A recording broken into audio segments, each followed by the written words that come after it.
I am a maths teacher. I've been a maths teacher for 17 years. I've taught in various schools. I've also been a head of department, head of mathematics.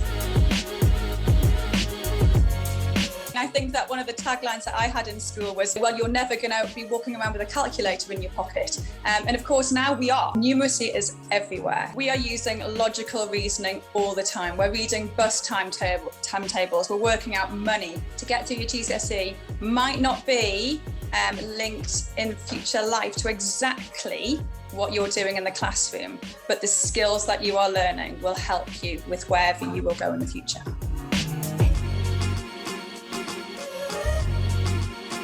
Unfortunately, the way to get better at something is to find the parts that you're not so good at and really work at them. It's no good hiding from the things you can't do all the time, because in maths, they will come back time and time again. It's finding out what those things that you are confused with, fix them, and then you will be able to master them. You could even take one topic a week and think that's what I'm going to focus on now.